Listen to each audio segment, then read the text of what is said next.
Hey everyone, it is Kate Weatherwise, your favorite weather girl, coming to you on the last day of the year. It is December 31st. I can't believe we've made it through another year and it went by so fast. It is almost 4 o'clock on the Pacific, in the Pacific time zone. So this video is for Washington, Idaho, North Idaho, and Western Montana. Now, some of you, or a lot of you who will see this video, watch this video, are already in my 9 Mile Weather Outlook Facebook private group.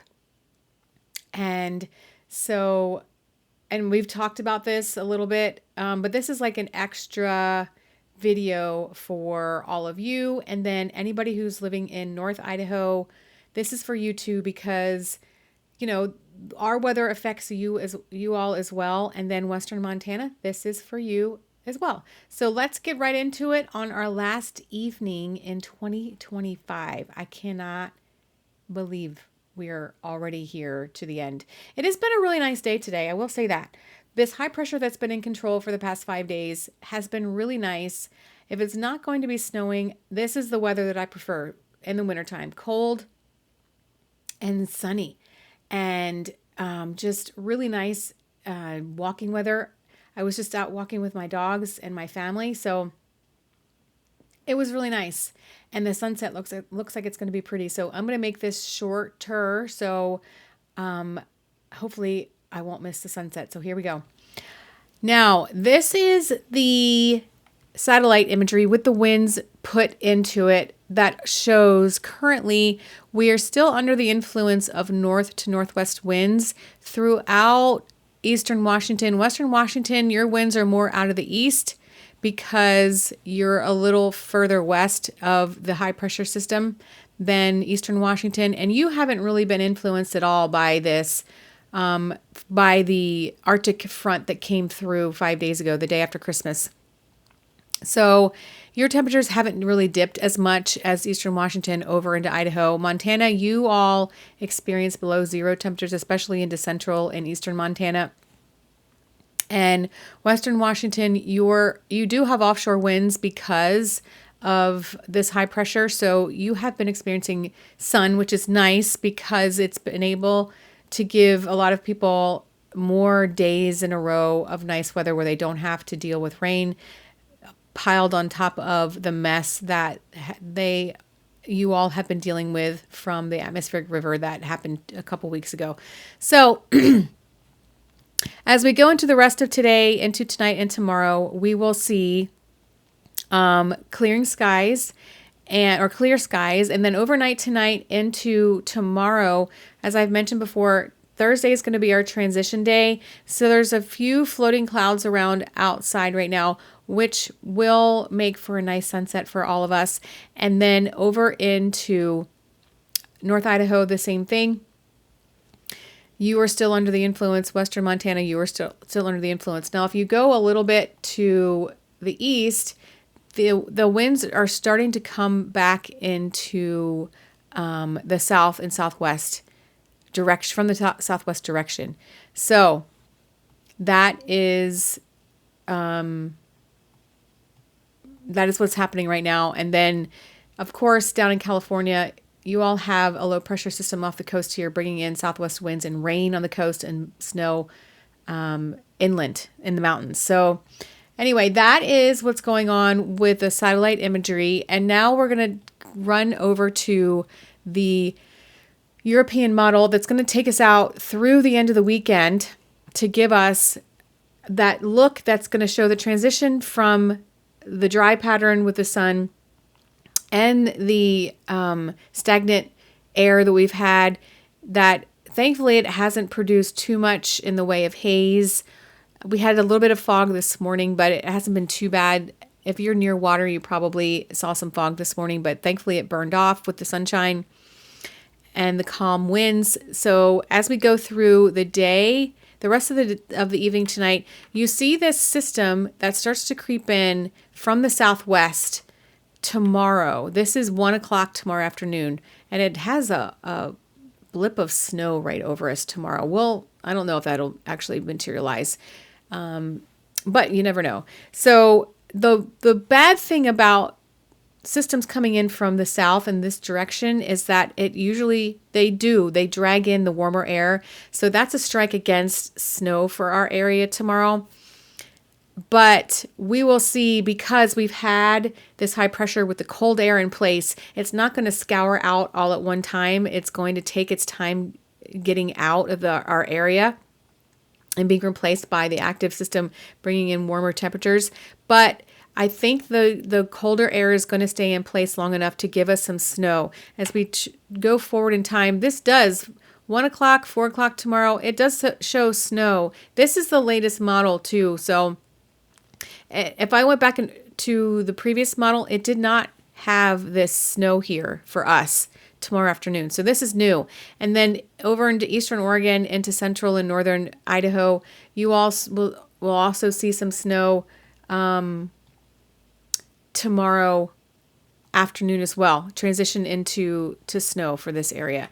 As we go along, then the snow seems to disappear. However, for you folks in closer to Lookout Pass on the Idaho-Montana border, that's going to be some snow for you, which is going to be welcomed because the mountains need some snow. And either the snow elevation has been too high or it's been dry out. So there isn't a lot of snow in the mountains. So this snow is going to be welcomed for a lot of areas. The Cascades aren't going to see a lot of snow quite yet, except for the mountains closest to the Canadian border. And then by Thursday night into Friday morning, which is where I was saying that we will see some snow here. There should be some snow down to pass level, if not Stevens Pass, if not Snoqualmie Pass, then maybe Stevens Pass. And I know Stevens Pass has been closed because of the atmospheric river, all the destruction and all of the washed out roads and all of the damage that it has caused. And they're working feverishly to open up those roads again that go either, from western Washington to eastern Washington and vice versa to Leavenworth and all of those areas. That's the main highway to get back and forth. So they are working really, really hard at getting those roads open again. And hopefully they will be open soon. But in the meantime, there's going to be some snow possibly all the way down to Snoqualmie Pass. And then this is 7 o'clock Friday morning. This does show some probably rain right on at the water level, but then you go up just a little bit in elevation, 2,000 feet, maybe 2,500. There'll be some mix, and then there'll be some snow for all of very extreme northeastern Washington and extreme northern Idaho down into the border, because all of this whole border area is mostly mountains. So snow for you all there, which is going to be nice.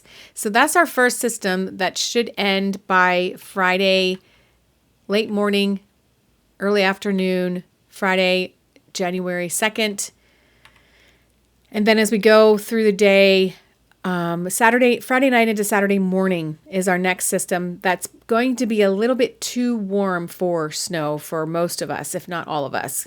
So that's a bummer. It's bringing in the southwesterly winds again. And then we have another system that is going to come through on Saturday night into Sunday as well.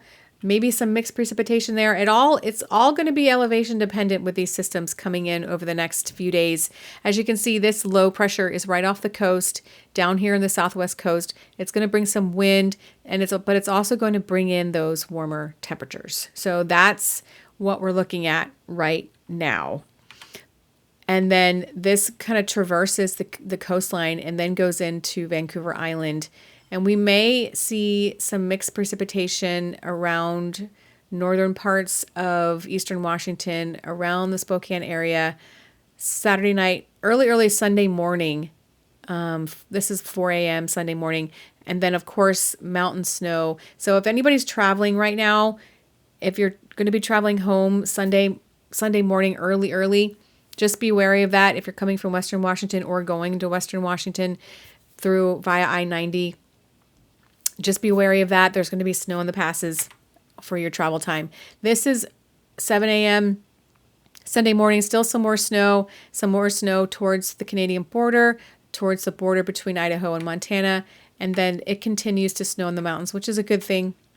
And then our next system comes through Sunday night into Monday morning. This is Monday morning, rain for Western Washington, snow in the mountains, as you can see, snow into northeastern Oregon, into central Idaho, and then by Monday morning, 7 o'clock Monday morning, snow again for the border between Idaho and Montana and extreme northeastern Washington again. So this is Monday night, and this is as far as I'm going to go. Now you can see there's a low pressure system way up here in the corner. I don't believe it's going to make its way down here into Washington State, but it's going to go like this and come down over into Montana. So that is what it looks like as far as precipitation. Now, as far as winds are concerned, I think the first chance for wind, since we haven't had much wind the past 5 days, the first chance for wind is going to be as this system comes in Sunday morning. There's a little bit of wind over here, 20 knots, right around the Spokane area, like south of I-90, it looks like, or south of Highway 2 would be more realistic. Or actually from about, let me reiterate that again, from about central Stevens County, Ferry County, and Pend Oreille County south. So this whole corridor that generally sees higher winds when they come in from this direction. That's going to be the case on Sunday morning as our first wind event since the 2 wind events we had a week or so ago. So then by Sunday afternoon, that should be over. And then that's going to be it. So that's going to be our first chance for wind is Saturday night into Sunday morning, more like it.